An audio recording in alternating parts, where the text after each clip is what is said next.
It's been my joy to be the director of the associate program for the last 3 years.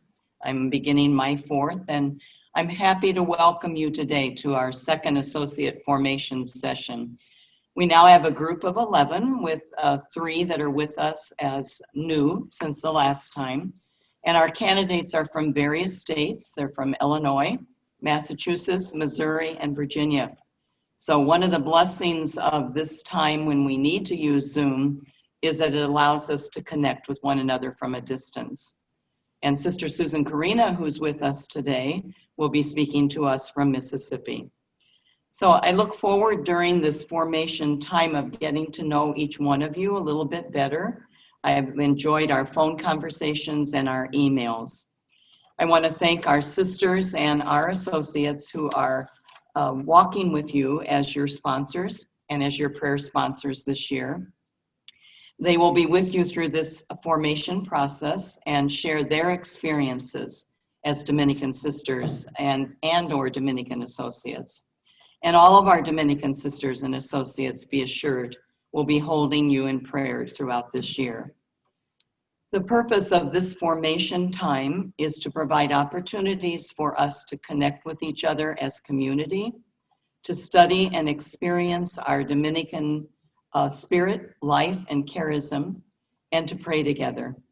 And we will also look at God's call to each of us to preach and to live the gospel message in our daily lives in the various places and ministries where we serve. Our speaker today is Sister Susan Karina Dickey, and she will speak about St. Dominic and St. Catherine and lead us in our opening prayer. So I'd like to introduce her to you today. Susan Karina joined the Springfield Dominicans in 1994. Before that, she was a museum curator at the Indiana University State Museum, Indianapolis. She specialized in textiles and costumes, and her best-known exhibition was 25 Years of Barbie Dolls in 1985. She's also very knowledgeable about American architecture and furniture.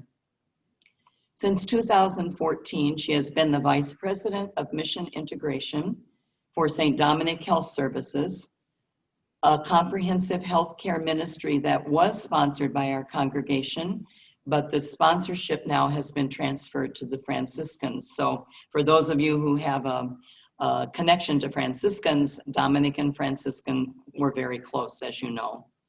She promotes St. Dominic's mission and helps to equip our co-workers and board members to provide compassionate care and hope as they preach from the pulpit of their everyday life. Susan Karina holds a PhD in American and Medieval History, which she earned from Texas Tech University, where several years earlier she received an MA in Museum Science. Her undergraduate degree in history is from Texas Lutheran University.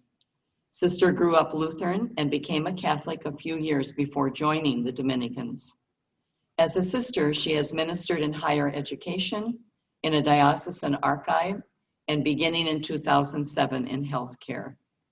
In May 2010, she received an MA in healthcare mission, and in 2015, she completed a certificate in bioethics and health policy from Loyola University in Chicago.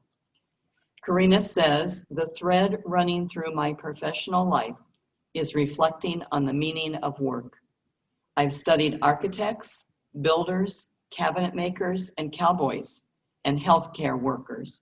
Work is always more than the product we produce or the service we supply.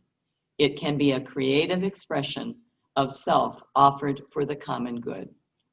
And so, Susan Karina, we welcome you today. Thank you for being with us. You're welcome. Thank you. I look forward to this every year, and look forward to when we can together be in person for these candidate formation sessions. I'm going to do what we do in the South, and that is pray extemporaneously. So let us pray. In the name of the Father, the Son, and the Holy Spirit, amen. Lord, we're very grateful for this chance to come together as members of the Dominican family and those who wish to join with us. Let it be a time of edification for all of us. Let us learn from one another and to lift up each other in all of our needs. We remember those things that are our personal needs and for the well-being of our family and friends. We also remember the needs of our various local communities, our nation, and our world. Let us draw inspiration from the life of Dominic and Catherine and all of the Dominicans who have gone before us. We ask this thing in Jesus' name, amen.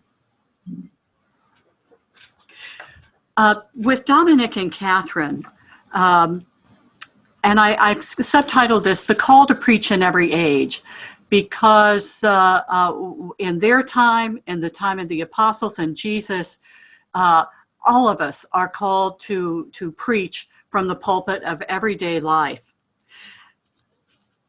George Lucas, who was the Bishop of Springfield for several years, would often raise a question that I have found an endless source of contemplation. And he would say, you've heard people say, what would Jesus do?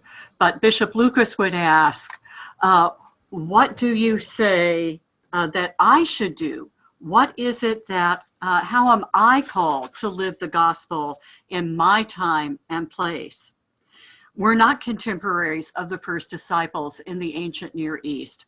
We're not in the medieval Europe of Dominic and Catherine.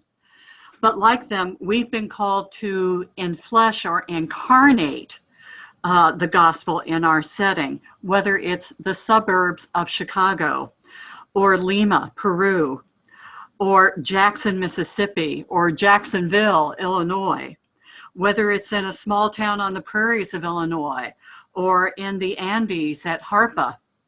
So today we'll look at that crossroad of time and place that produced the founder of the order, St. Dominic, and the foremost woman of our family, St. Catherine of Siena. And as we go along, then I invite you to contemplate that intersection of time and space in your own life. And then just a few things here. I can't see the chat screen, but if you have a question, you might put it in chat. Beth, can you see the chat screen?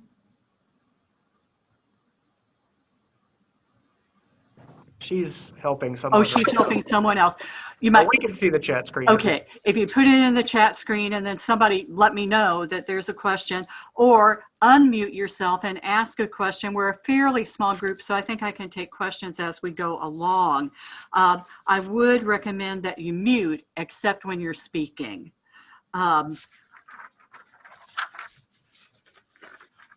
So moving on.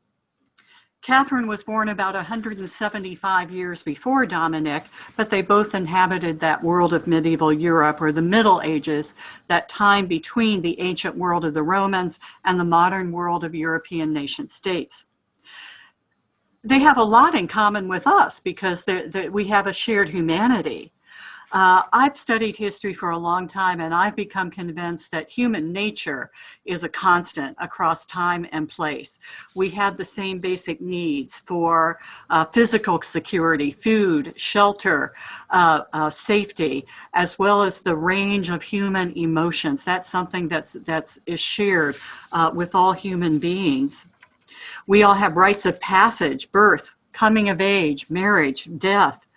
So we share our humanity with these figures, but not necessarily our attitudes or our patterns of thinking, understandings of self, or of our society. Those things change quite a bit from one historical era to another. So let's peel back the layers of time before anyone walked on the moon, before antibiotics, before vaccines, before Freud or the Reformation. Keep in mind that in Dominic's lifetime, buttons were an innovation. They weren't always with us. Zippers are only in the 20th century, by the way. Arabic numerals were replacing Roman numerals. Notre Dame Cathedral was being built, and it wouldn't be completed until 30 years after Dominic died.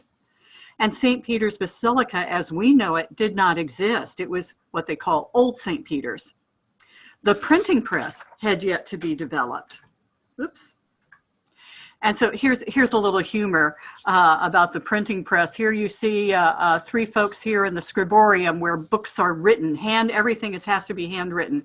And the monk there has fallen asleep at his desk. Darn it, the copier broke down again.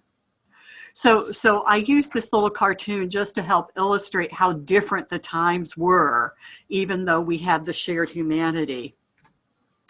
How do we even know anything about Dominic and Catherine or any of their contemporaries?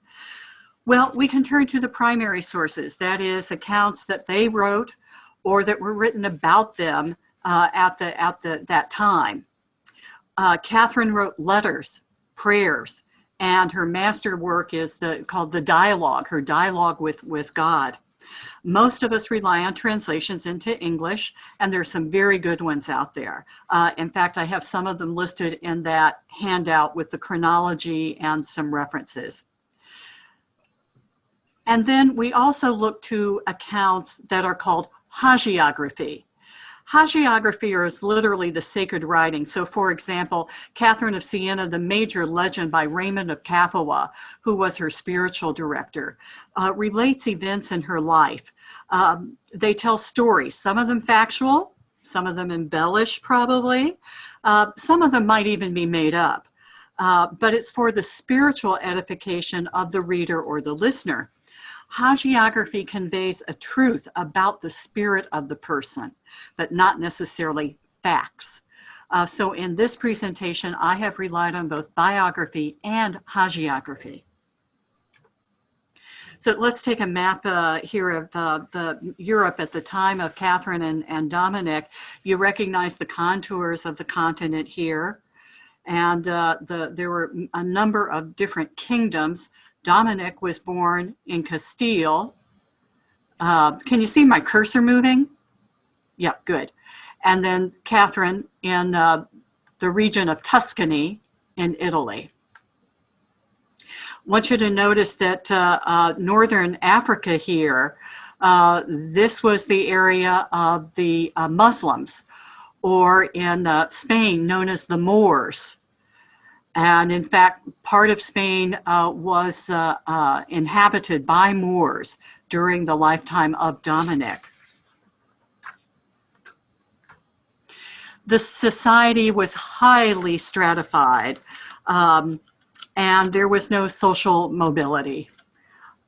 Peasants, those who worked the land, received protection from those on the upper levels. They were tied to the land and couldn't move away without the permission of their lord and master. In Dominic's day, though, cities are growing: Paris, London, Florence, Rome, and a merchant class is emerging, including Catherine of Siena's family. And it's in the cities is where the Dominicans would flourish. In Italy, there were independent city-states, and she lived in one of those. Dominic's family, they were not peasants. They were, a rung up from that. His father was a local magistrate or judge in Calaruega in the Kingdom of Castile. Here's Calaruega as it appears today. The large tower in the center is the only building that dates from the time of Dominic. I had the privilege and the good fortune to make the Lands of Dominic pilgrim back in 2005, and although the built environment was much changed, it was actually a consolation to me to be on the land, which in appearance, the mountain ranges are still there, the lakes and the oceans are still there. In Dominic's day, Calaruega was near the frontier between the Christians of Castile and Muslim Spain. And the name means little chalk of, and the landscape there is not unlike the American Southwest, and where there are table mesas. The mainstay of the economy was herding for sheep and goats. Dominic belonged to that second generation of the Castilians who lived in the region that formerly belonged to the Muslims. And this tower, called the Torreon, it was a defensive structure. The door could be bolted up, and you could see all the windows are up very high. So as part of that defensive frontier.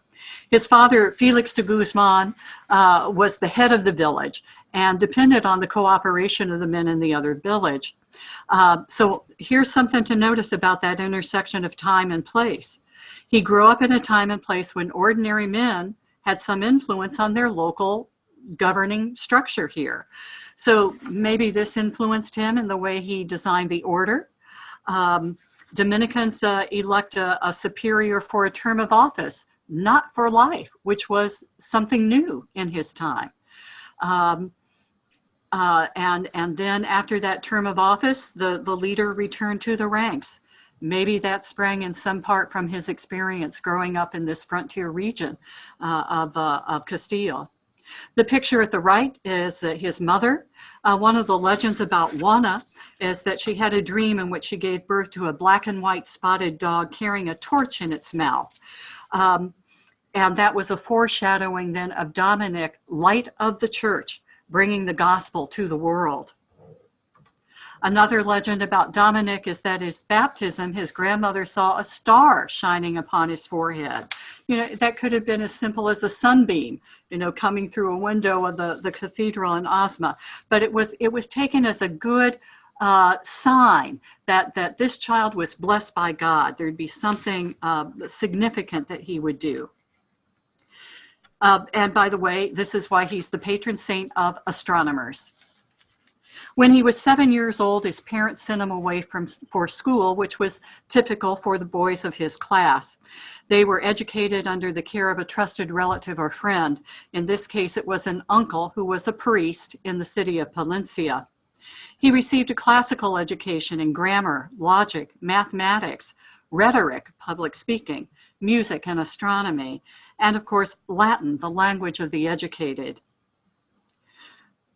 We don't know Dominic's exact vocation story. We know that early in life, he was sensitive to the needs of the poor. And in fact, when he was in his years in Palencia, there was a famine at one time. And Dominic decided to sell his books. And remember, every book is produced by hand. They're very costly to produce or to obtain any replacements. You can't just go to Amazon and order something. But he sold those books so that he could establish what was called an almonry, or a charity that would take care of the needs of the poor for the immediate needs and then for future needs as well. He was ordained in the early 1190s. We don't know exactly when or where.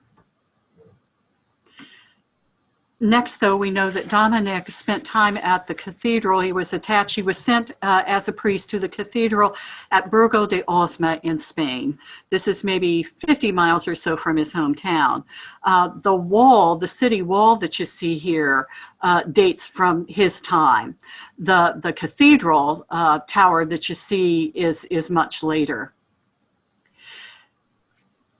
In those days, there were several priests at a cathedral, and they would have responsibility for the education of other priests for that diocese, as well as overseeing diocesan affairs. Public preaching, keep in mind, was reserved to the bishop. And so most people didn't have preaching on Sundays or any other time. Preaching was reserved for the bishop. The cloister walk that you see here does date from the time of Dominic. And that's why I photoshopped him into the picture.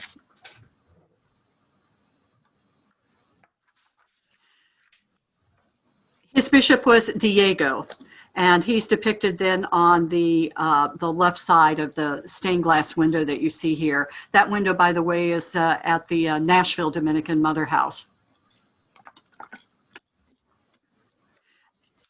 Diego needed to make a journey, a diplomatic journey to Northern Europe, probably to what is today Denmark, to help negotiate a marriage between the Spanish royal family and the Danish royal family. It's about 1,000 miles as the crow flies. The king sent gifts, so they needed pack animals. Bishops, they're high ranking in society. He would ride a horse. Dominic probably rode a horse. And they needed interpreters and guides and people who would care for the animals. So it's not just two men setting across on foot to go across Europe. It was probably something like this picture you see in the background with a whole entourage. And remember this, a little later in the story, this becomes significant. It might seem odd that the king would send a bishop, but in this era, church and state are closely intertwined. Not just aligned, they are intertwined by ties of mutual interest as well as ties of blood. It would be a family with any standing, would want to have some priest in the family. And of course, the higher up the ranks they went, the better for the honor of the family. Now let's jump across the Mediterranean here to Italy and look at Catherine's time and place. The nation of Italy did not emerge until late in the 19th century. And this is a map from about the time that Catherine lived, and here's Siena, where she was born. The most significant difference between Dominic and Catherine is their sex. He was a man, she was a woman. Gender roles were far more rigid in their time than in our own. In fact, we live in a time of unprecedented sex integration, with women and men working in the same workplaces, belonging to the same social societies and so forth. That's just something we kind of take for granted, but that was not the case in their day, and it was a source of some consternation to Catherine and those around her, because she had some ideas and about behavior that were in conflict with the norms of her time. Here's Siena as it appears in recent years. This is the piazza, or the big public square down here. In the background, you see the big cathedral, or called the Duomo. Across the street from the Duomo was the hospital, where she sometimes ministered to others. And then here at the upper right, you see the Church of San Domenico. This was the Dominican parish in Siena and her parish church. Her family lived on the hill down here. This is the shrine of St. Catherine as it appears today. So many features of the city here date from her time. Her parents were Giacomo and Lapa. Her father was a wool dyer, and their combination home and workshop was down the hill. In this picture here, you see there's the today's shrine, and then on down the hill further, there was a public fountain where Catherine would be sent from time to time. Wool dyeing, textile production, and it was a very important industry in medieval Europe. The family then, there were employees, there were workers in the home, and it was a big family. Lapa gave birth to 26 children. Just let that sink in. So, I mean, even about, those of you who are mothers, imagine 26 births. And now some of them, there were multiple sets of twins. Catherine herself had been a twin, although her twin did not survive, and she soon became the youngest in the family. So imagine what life must have been like in that household. It must have been noisy. For someone like me who grew up as an only child, it was probably kind of chaotic. And then remember that Siena in her day and age was often a violent place, with violence in the streets, with feuds among families and different sections of the city. And she lived through bubonic plague later in her life. This is Benincasa as it appears today. The statue here in the shrine is one that's been reproduced, and perhaps you've seen it somewhere if you've ever been in a Catherine of Siena church, or it's in the courtyard at St. Catherine's Village, which is the retirement community here that we sponsor.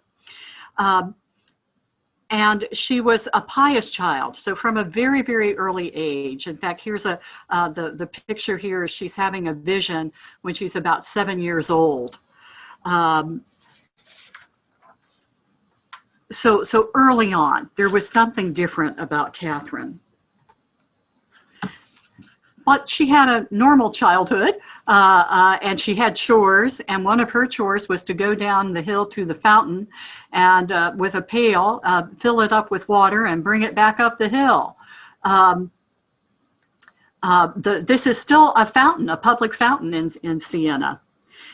Years later, in her writing, she uses the image of a cup that is constantly filled to overflowing. You imagine setting the cup in the fountain and the water pours in and it pours out. Like if you were to set a glass under the tap and you turn it on and you just let it run.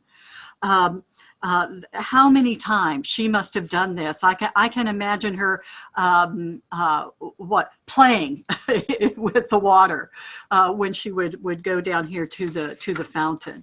So again, think about that intersection of the time and place. What were the places that were special to you in your childhood or youth?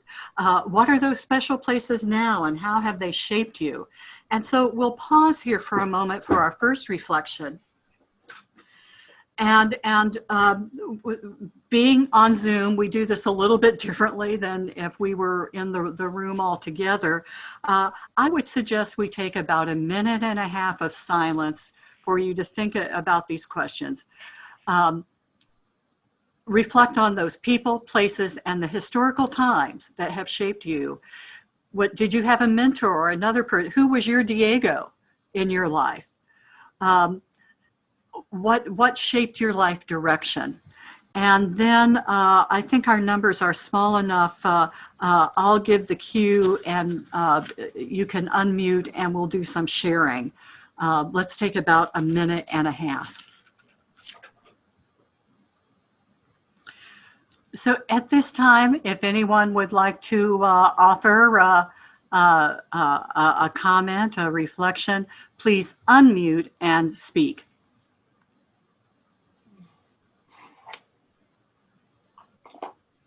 I can say that there's a lot of people that really influenced and shaped me during my growth. Since we're in the Philippines, we're like, back then it was almost 100% Catholic. We were never exposed to formal scriptural things, but our families are more traditional. They go to church. And I also have an uncle who's a Vincentian priest, and he was kind of our kind of matriarch back then. And so where I went to school, it was a lot of, we were exposed to nuns and priests. And I would attribute that, and also my aunt and uncles has always been, very in practice with our faith. And that really helped me a lot coming over to the US and kind of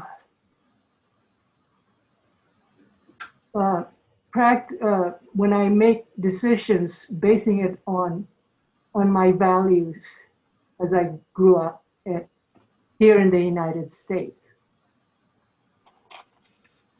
Thank you.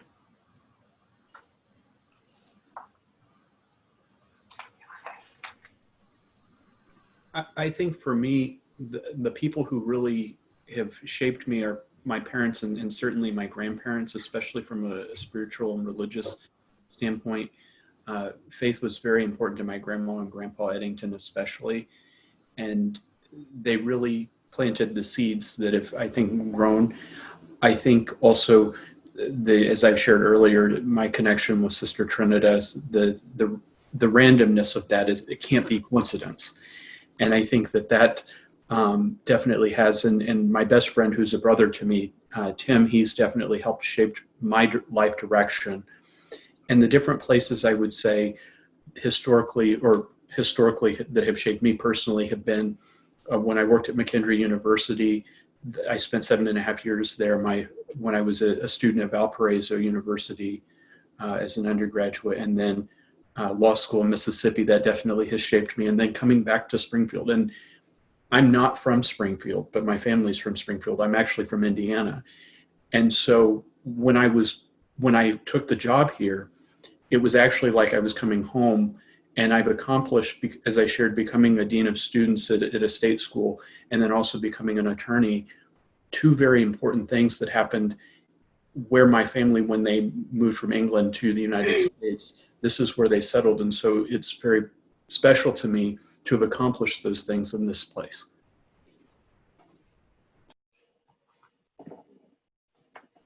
Thank you.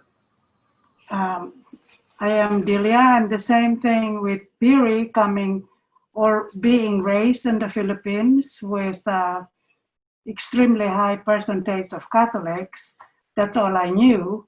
And I'm very thankful for the education I got, that my parents, though we were middle-class family, they tried their best to put us in Catholic schools and Catholic university, that even after finishing the work and doing my training, and most of the physicians that I work with were also Catholic.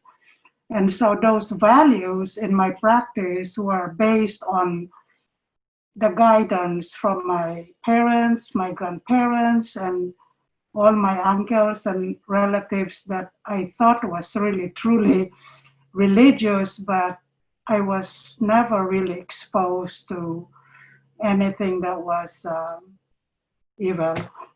Thank you. Thank you. I think we'd have time for one or two more. Yeah, I can talk. I think we're so much alike because, as I mentioned earlier, I grew up, started out in Chicago, going to Catholic school. My mother was Catholic, my father was Lutheran, and I went to Catholic school till I was, I guess, in fourth grade. I always say fifth, but I think it was fourth, and that had such a huge influence on my life. And like other people too, families. I'm so sad now because families are so spread out, and we had aunts and uncles and cousins on both sides, and my mother's family was all Catholic. And like Jansen, I was trying to think, do I have a priest or sister in my family? I don't believe I do, and I'm sad about that. I really had to think. I thought, is there somewhere where, but I really don't. But I had such respect for those sisters, and I mean, I make jokes about the hickory sticks and all that, but it really was a wonderful education. Then we moved to the suburbs. I switched to public school. I think that's what happens when you leave the city. But I remained Catholic until I was a teenager. Are we just answering the first question, or do you want to talk about the second one?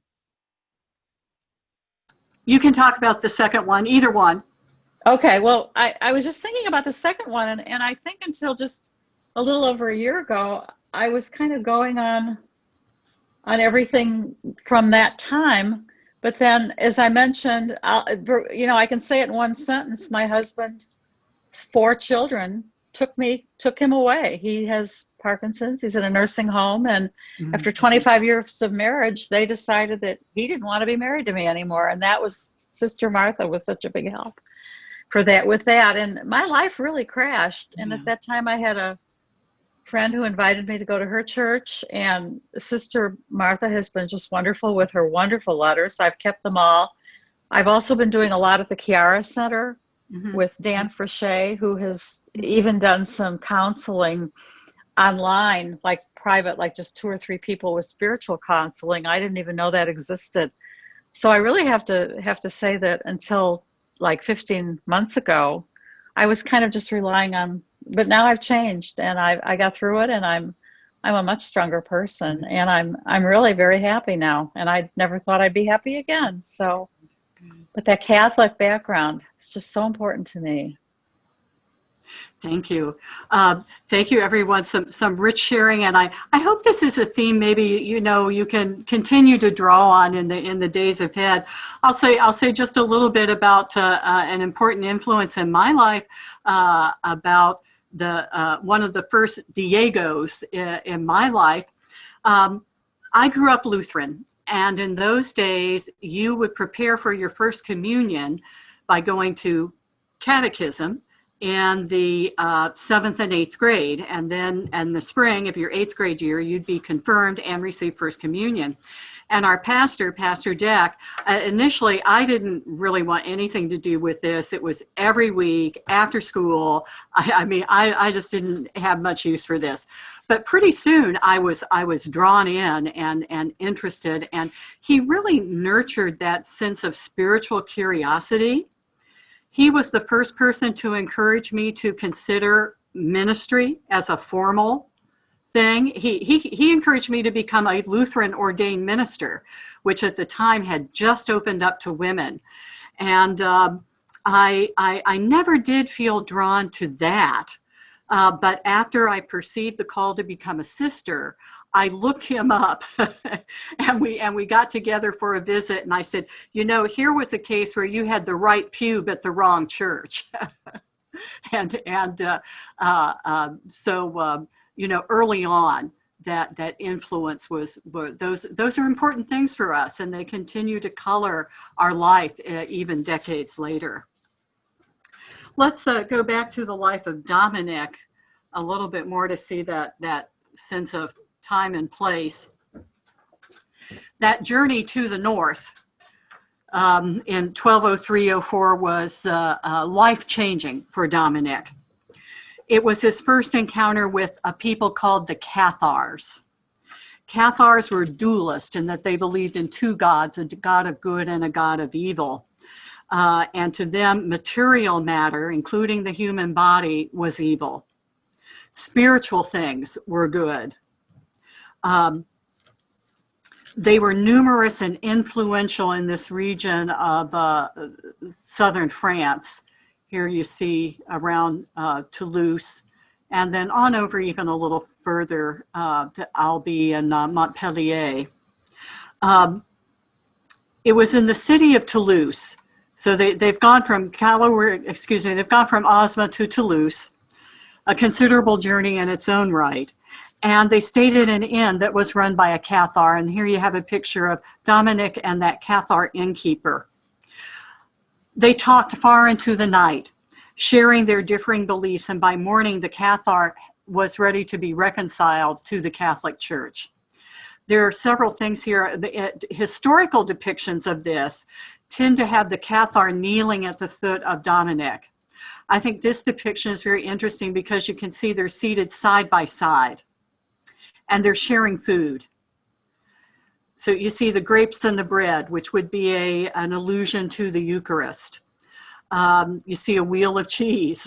You see that Dominic has a book in front of him. You know, book learning was very important to Dominic. Today, you know, if it weren't Sunday, this would be the feast day of St. Francis of Assisi. Book learning wasn't very important to Francis. Now, later, there were fabulous Franciscan scholars, but scripture and learning was very important to Dominic because he could engage with the ideas of the other person. Now, Dominic had preached before, I'm sure, but this is the first evidence that we have of Dominic preaching. And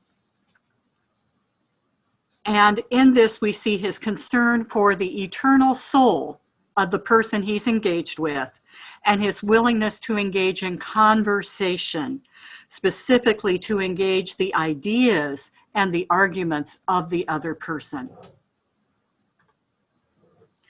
And then I won't spend a lot of time on this. This is just about the Cathars. You can see the two gods. Human beings are spirits trapped in evil bodies. There were cycles of reincarnation. That Jesus was not the Son of God, but was an angel in the form of a human body. And that they, going on down here towards the bottom, striving to live simply, they took Jesus very seriously in his life and his the way he responded to the poor. They were critical of the corruption of the Roman Catholic Church at the time. They rejected baptism and all the sacraments. So you can see that they admire Jesus, but they have a very different understanding about Jesus than the church did. And so they began to engage in a preaching mission along with some Cistercians and a few others. And it was hard work, and they didn't have very much success in terms of winning people back to the faith. In the year 1206, Diego and Dominic began to spend some time in Fanjeaux, which is a little town close to Toulouse. And it's nearby an even smaller place called Prouy. And here you see Prouy as it appears today. This is the Basilica of the Dominican nuns there. They would go out to different cities and hold disputations or debates. These debates were not like what we see on television as presidential debates. They weren't anything like that, thank goodness. They were serious exchanges, bringing their best arguments together with an eye towards uncovering what is true. Of all the pictures I've seen of the debates, I'll show you a couple in a minute. I've never seen any in which women were present, but some of them must have been, because there was a group of Cathar women who wanted to come into the church, and to leave the Cathars would mean they would have no means of support. You know, women just don't go out and get jobs in 1206. You have to be under the protection of a man, your father or your husband or some other responsible adult man. And so Dominic and Diego worried about the future of this small group of the Cathar women. What would become of them? What would they do? And so the story that's been handed on is that one night Dominic is up in Fanjeaux, which is a higher elevation than Prouy, and he's looking out over the little Prouy. He sees a ball of fire in the sky. This has come to be called the Signe Dieu, the sign of God. And it hovers over that little rundown church. There's a ruin of a church at Prouy. And then he knows this is where they're to establish this community of these women. And they do so, establishing the order of preachers doesn't exist yet, but they establish a small monastery there that eventually become the first Dominican nuns. And there are still Dominican nuns in Prouy. Their prayer and penance became a support for the preaching mission, which is soon called the Holy Preaching. And so we look at Prouy as that model of a relationship between the friars of the order and the nuns and the sisters and the rest of the Dominican family. It's one of mutual support. And then here's a picture of Prouy. Although this is a painting, it looks about like this if you were to go today. Dominic and Diego noticed that the Cathars had very plain lifestyles that they modeled in part on Jesus, and as so did their ministers, the clergy of the Cathars. The Cistercians and Dominic and Diego were riding their horses from place to place, and with the servants and the support staff and so forth. And it's Dominic and Diego who say, they come to the conclusion, well, you know, we should go about on foot too. Maybe that will enhance our credibility. And it did. It became a kind of turning point. Here are two of these disputations taking place. The one on the right, I think that was at Montpellier. So they engaged their ideas. Here's Dominic and the Catholics. Here are the Cathars. They've been having their arguments, and they agreed to ordeal by fire. This is a medieval way of settling disputes. And so the Cathars, they throw their holy book into the fire, and it burns up. Dominic throws the scripture into the fire, and it doesn't go into the fire. It is suspended in the air.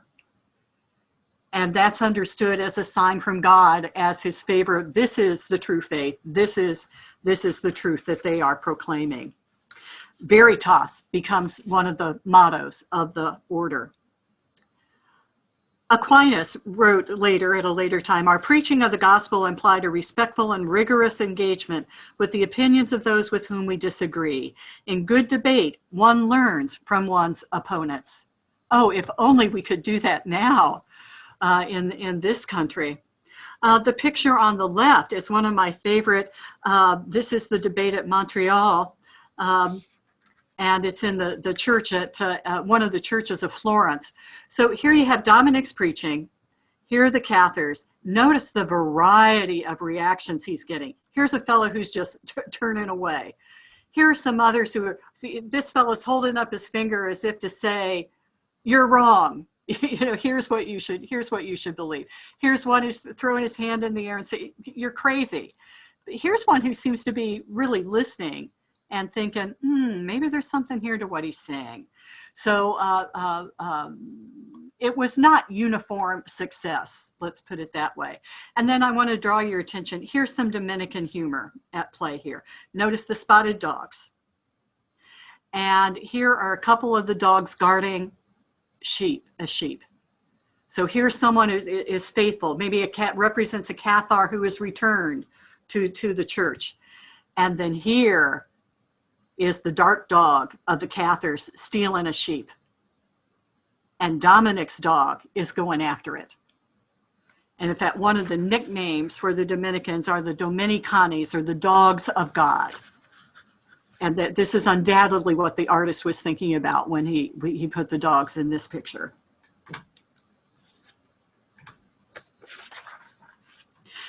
Now, let's not underestimate the role of Diego in all of this. Diego here is seated, and it's almost like a John the Baptist and Jesus moment, you know, as Diego recedes as Dominic comes forward. They returned to Osma back in Spain then, but had to make a second journey on this diplomatic mission to Denmark. But this time on the way back, they stayed longer in southern France, or the region is called, I swear to you, I looked up the pronunciation more than once, the Languedoc. I think long duck, but it's the Languedoc. And they joined with the Cistercians to engage in more preaching. Things are not going well, and the Cistercians fall away discouraged. And then in the summer of 1207, Diego returns to Osma. I mean, he's the bishop after all, and he's been away a long time. He has things to attend to. And then just a few months later, he dies. And Dominic doesn't even have the consolation of being with him at that time. The new bishop allowed Dominic to remain in the Languedoc, but he must have suffered from the loss of his friend and his mentor. These were some of his darkest days. One of the Cistercians, in fact, was assassinated, and the Pope calls for a crusade against the Cathars. And the crusade, it was brutal. Many Cathars and Catholics died. And it continued beyond the life of Dominic. It didn't end for almost another 8 years until after Dominic's death. An attempt was made on Dominic's life. This is a spot between Fagio and Pruy, which he survived, or in the mentality of his day, he was cheated of martyrdom because he was not seriously injured. What did Dominic think of the crusade? Well, we don't have any direct evidence. He was closely associated. One of his patrons was Simon de Montfort, who was a viscount, a member of the nobility, and a crusader. He provided lands, exemptions from taxation, and other assistance to Dominic and the early friars. Dominic, as a priest, would not have been permitted to take up arms, and I can't think of any reason he would have been persuaded to anyway, even if it had been allowed. So there's no direct cooperation in the crusade. He must have felt great sadness at the lack of life and or the loss of life, and the chaos that comes with war. The years pass, and the friars, a group of men began to gather around Dominic, who become the nucleus of the order of preachers. In the year 1215, the Bishop of Toulouse welcomed them. And there was a couple of families in Toulouse that gave them a home. And here are some of the remnants of it right here. Those signs in the wall, in fact, say that, you know, it was here that Dominic established the order of preachers. Here's a drawing of what it may have looked like at the time. And I put in this picture because a lot of times, you know, I've looked at thousands of images of saints over the years. Usually they're shown alone. I think this is so fascinating. But they didn't function alone. You know, they have companions for the journey, just as we have, and are companions to each other. And so the holy preaching then began with its headquarters at Toulouse. The bishop there gave them a mandate that they were to preach, so they could not just the bishop, but they could preach publicly in any of the churches or any of the locations in his diocese. They were to, quote, root out the corruption of heresy, to drive out vice, to teach the creed, and inculcate in men sound morals. So they are to preach to heretics and instruct the faithful. If you have one takeaway from today, this is the genius of the order of preachers, is that theological instruction and faith formation. He entrusted this mission to them in perpetuity in his diocese. They were to be mendicant, that is, they begged for their subsistence, just as the disciples did. And as one of our Dominican historians says, Hinnebusch, they were mobile monks. So they weren't confined to a monastery. They went out to the people. And there's another distinction here between the monks and the Dominicans. In the monasteries, while certainly men of learning and women of learning in the women's monasteries, manual labor also figured prominently in their life. But for the Dominicans, it was mental work that replaced manual labor. That fall in 1215, Dominic accompanied the bishop to Rome for the Lateran Council, and this would be Old St. Peter's at the time, and here's the Pope Innocent III. Dominic was now 43 years old. And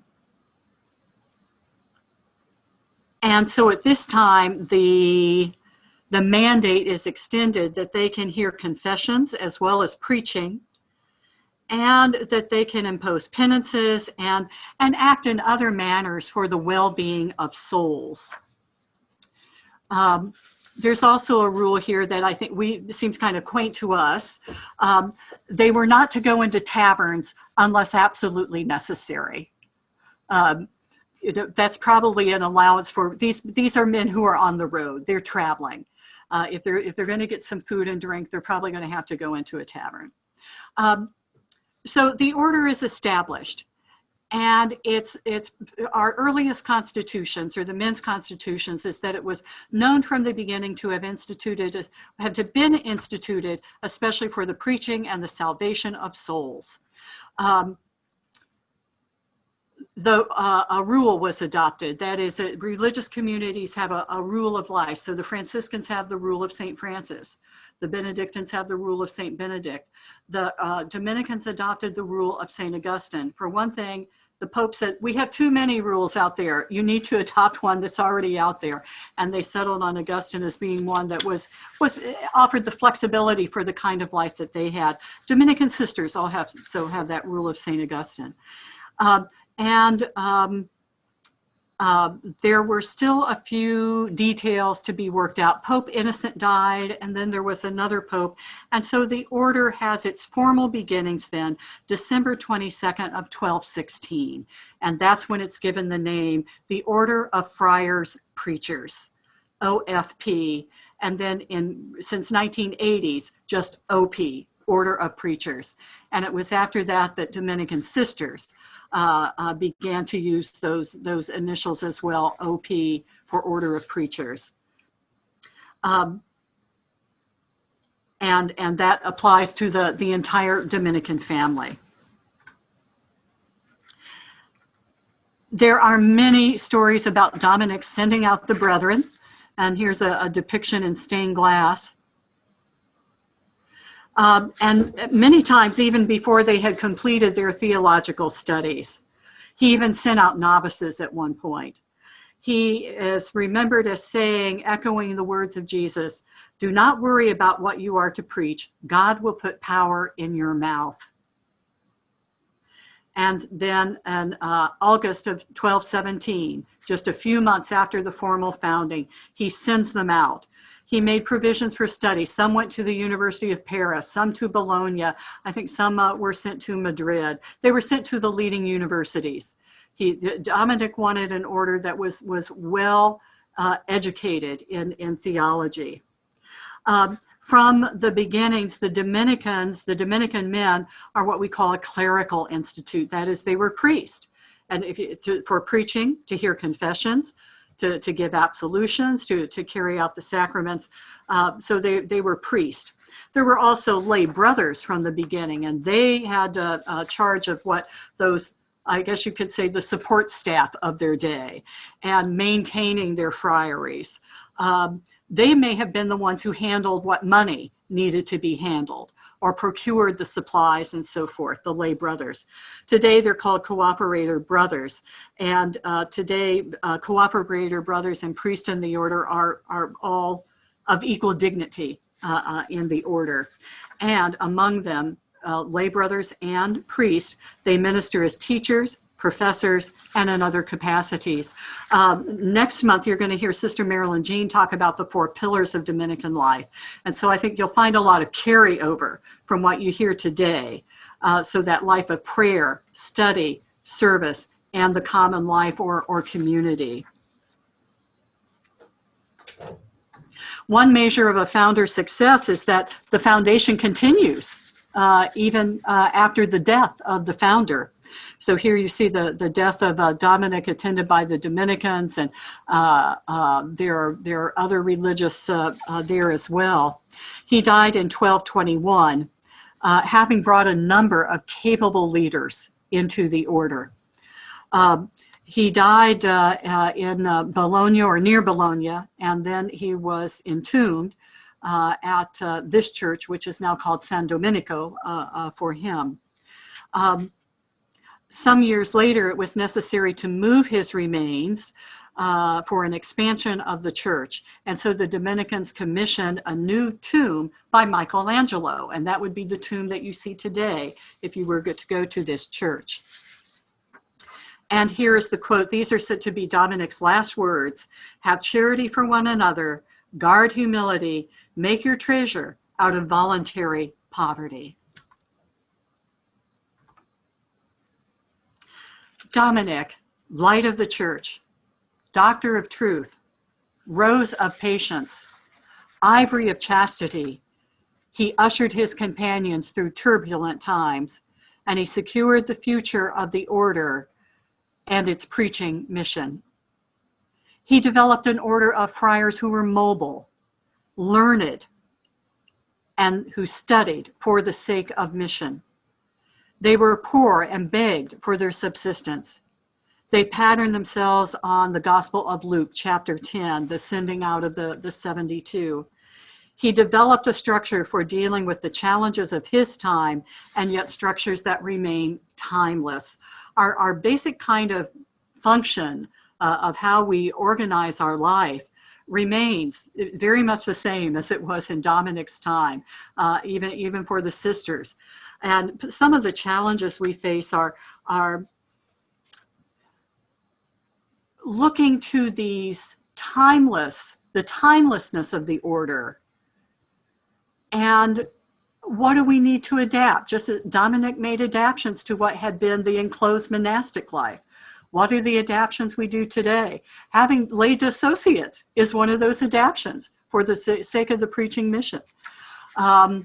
You may be aware that about a year and a half ago, we relinquished the sponsorship of St. Dominic's in Jackson. You know, that's a cherished relationship but it's a necessary adaptation for the future. So in your own life, just from some of the stories you've told, I can hear about there's there's the timelessness and there's the adaptation.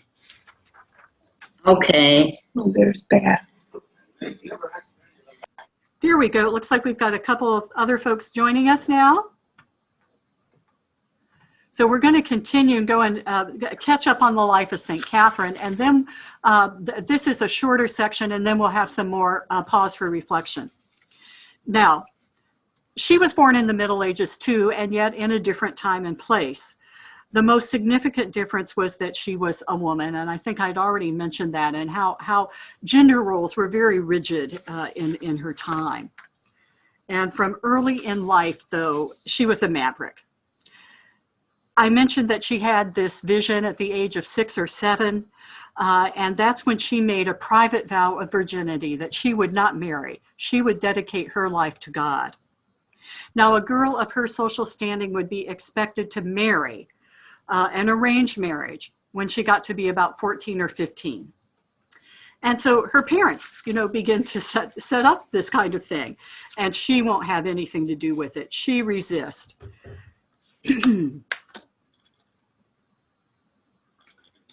One of her signs of defiance is that she cuts her hair. Now, today, a lot of women have short hair today.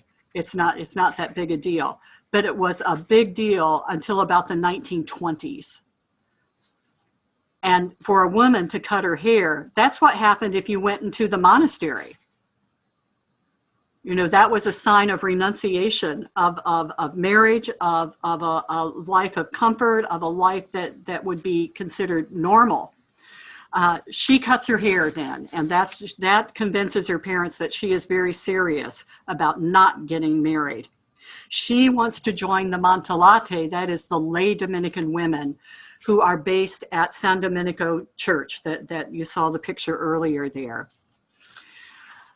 These are widows, and they're not too keen about taking her. What could this girl, she might join, and then who knows, would she just, go off and get married? Her parents weren't yet convinced that for punishment, they treated her like a servant in the household.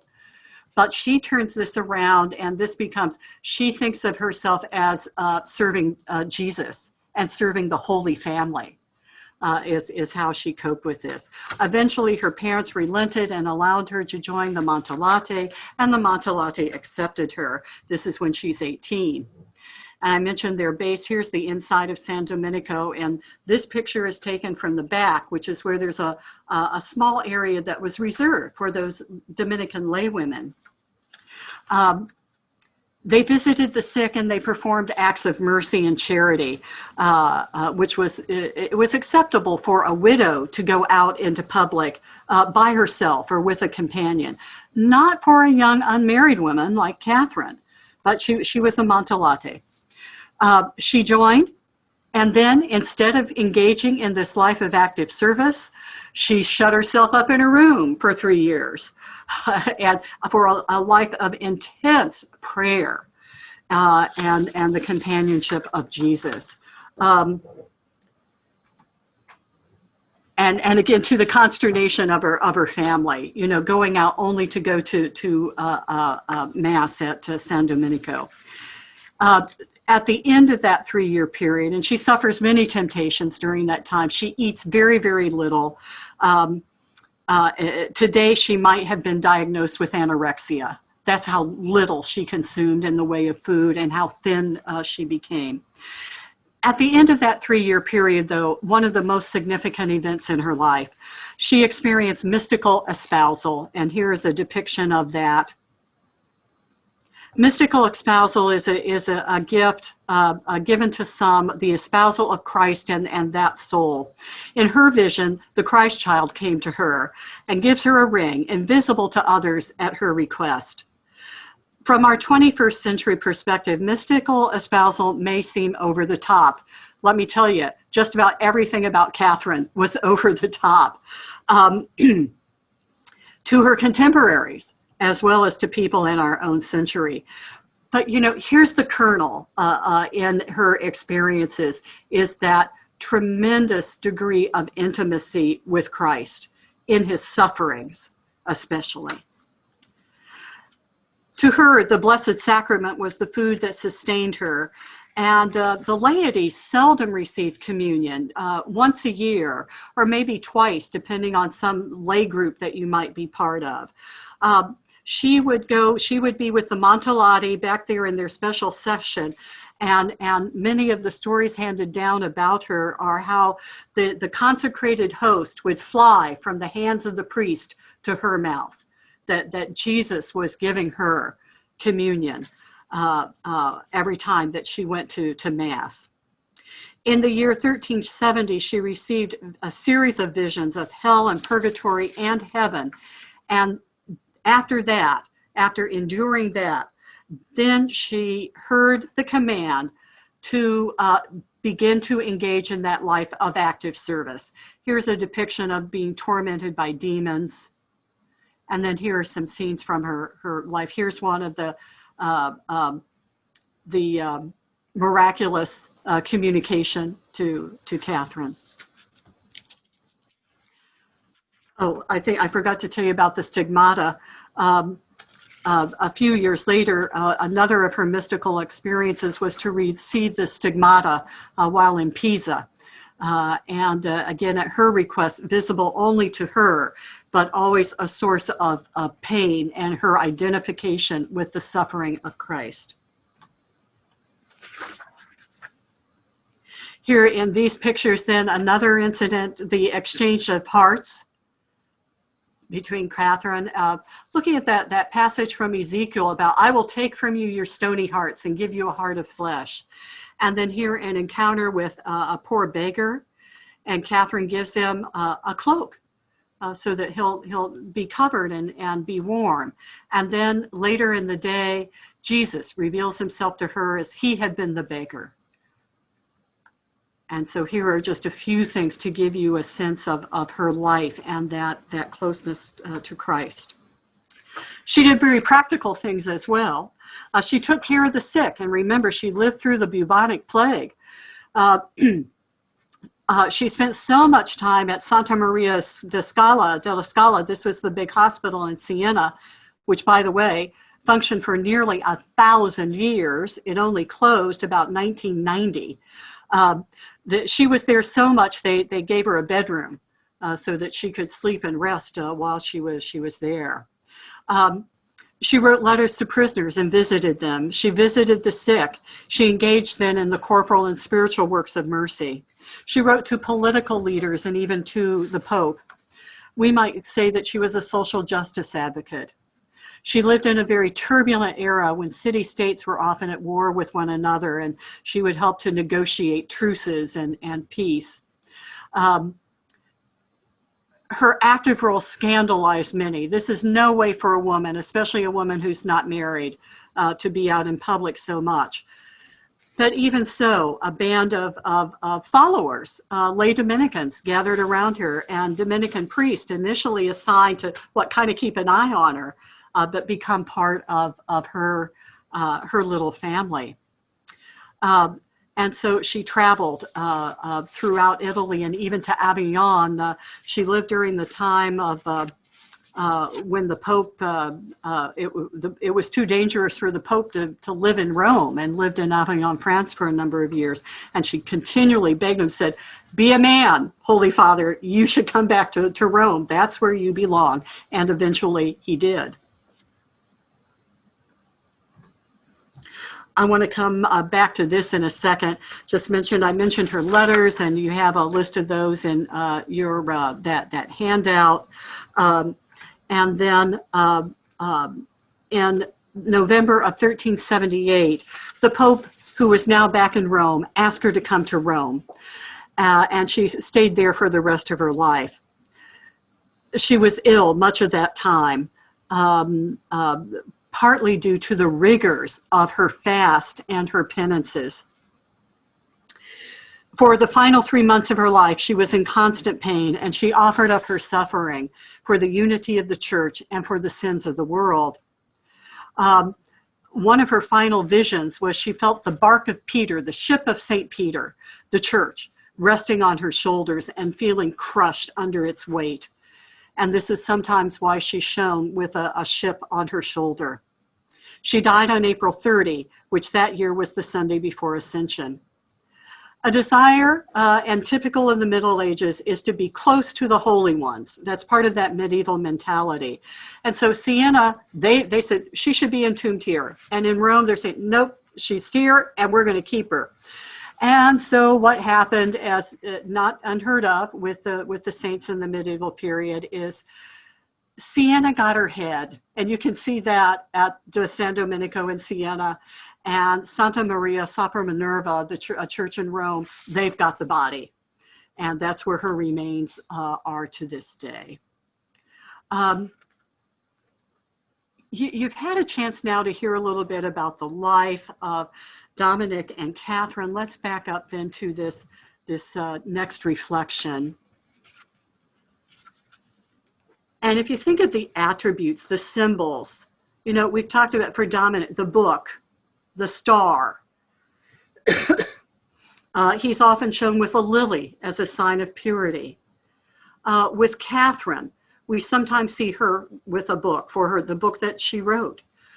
Sometimes she's pictured with a crown of thorns to show that intense identification with the suffering of Christ. So think of the symbols associated with them and their personality traits. What do you see in yourself? Or maybe within a sister you know, or with other associates that you know. And if the church recognized you as a saint someday, what are you going to be pictured with? What will you be shown with? So let's take about that minute and a half of silence, and then we'll do some sharing.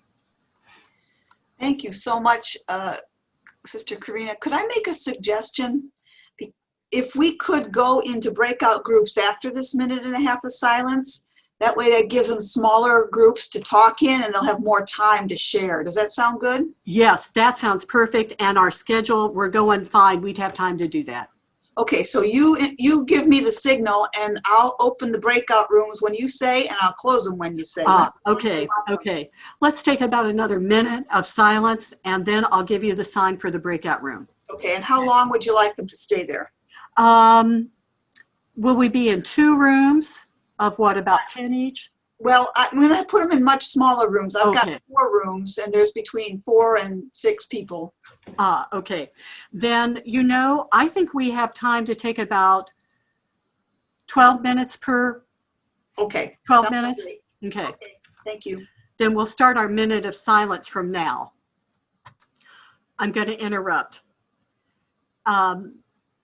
Since we're going to go to breakout rooms, don't get too hung up about the attributes. Let me go to the question I was going to send you home with, because since we have an opportunity to talk, I think this would be the better thing. I'm going to move to that question, and it's on that handout. Oops. Here we go. They embodied the gospel in their day and time. How are you doing that in your everyday life? So now let's a little more silence, and then we'll go to. Here we go. I love watching everybody pop back.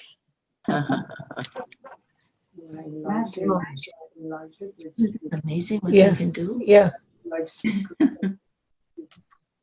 miracle. Zoom is a miracle. It is. We had a wonderful exchange. Yes. Ideas. Great idea. But I don't know how to do it. Okay, I'm looking for. Here. Oh, there she is. There's. Okay, I see we're back, and what are we back in our Hollywood square boxes? Yes. Yes, that's fine, and that'll be a good way to bring this portion to a close in a minute. Since we're all back together, is there anything anyone would like to say? We'd have time for a couple of folks to share. I guess she has to do it. go back to the bigger screen. If you want to click on speaker view, then you'll see who's speaking. If you want to click on gallery view so you can see everybody, it's your choice. Just put it in gallery.